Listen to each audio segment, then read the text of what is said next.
નમસ્કાર, હું મનીષા ઠેસિયા. મારી યુટ્યુબ ચેનલ મોનીઝ મેગેઝિનમાં આપનું સ્વાગત છે. કચ્છનું સફેદ રણ એ વૈશ્વિક પ્રવાસીઓ માટે દીવાદાંડી સમાન છે. તે તેના નયનરમ્ય શુદ્ધ સફેદ રણના કારણે જાણીતું છે અને તે એક અવલૌકિક લેન્ડસ્કેપ બનાવે છે. ત્યારે કચ્છના વિશ્વ પ્રસિદ્ધ સફેદ રણમાં યોજાતા રણોત્સવથી તો આપણે સૌ કોઈ વાકેફ છીએ, પરંતુ આજના વિડીયોમાં આપણે વાત કરવી છે એક એવા રોડની કે જે રોડ ખુદ પ્રવાસન સ્થળ તરીકે વિકસી રહ્યો છે. ખાડીર વિસ્તારમાં આવેલા સફેદ રણમાંથી પસાર થતા આ રોડને નામ આપવામાં આવ્યું છે રોડ ટુ હેવન, કારણ કે આ રોડ પરથી પસાર થતા લોકો કે જેને અવલૌકિક વાતાવરણની અનુભૂતિ થાય, કારણ કે અફાટ રણની વચ્ચેથી આ રોડ પસાર થઈ રહ્યો છે. જી હા, ગડુલીથી સાંતલપુર સુધીનો નેશનલ હાઈવે 278 કિલોમીટર લાંબો છે. 30 કિલોમીટરમાં ફેલાયેલો સ્વર્ગનો માર્ગ તમને સફેદ રણના હૃદયમાંથી ખાવડાથી ધોળાવીરા સુધી એક મનોહર પ્રવાસ પર લઈ જાય છે. તેમાં 32 કિલોમીટરનો રોડ એવો છે કે જે સફેદ રણમાંથી પસાર થાય છે. આજુબાજુ સફેદ રણ અને તેમાંથી પસાર થતો આ રસ્તો જાણે એક અલગ જ અનુભૂતિનો અહેસાસ અપાવે છે, અને એટલે જ આ રસ્તાને નામ આપવામાં આવ્યું છે રોડ ટુ હેવન, એટલે કે સ્વર્ગનો માર્ગ. તો સિંધુ ખીણની સંસ્કૃતિના સૌથી મોટા હડપ્પન સ્થળ ધોળાવીરાની મુલાકાત લેતા લોકો આ રસ્તાનો આનંદ માણી રહ્યા છે. જો કે આ રસ્તો હજુ નિર્માણાધીન છે. તે પહેલાથી જ વિશ્વભરના પ્રવાસના ઉત્સાહીઓની આંખોએ તેને પકડી રાખ્યો છે. જેમ જેમ બાંધકામ આગળ વધી રહ્યું છે તેમ તેમ આ પ્રદેશના પ્રવાસનને પણ વેગ મળી રહ્યો છે.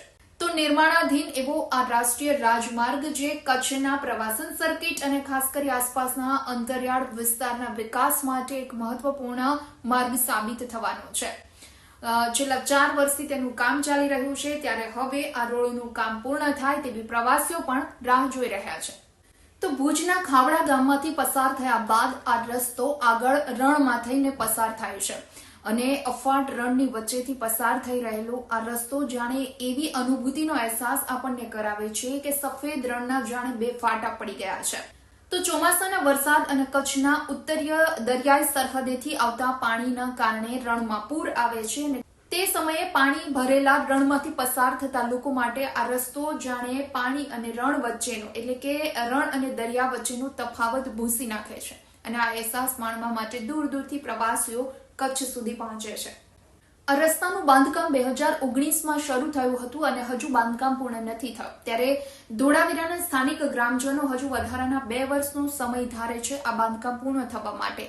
જો કે G20 સમિટ વખતે એક માર્ગીય લેનનું કામ પૂર્ણ કરવામાં આવ્યું હતું. ત્યારે આખો રસ્તો અંતિમ રૂપમાં એક અદ્ભુત માર્ગ બનવાનું વચન આપે છે.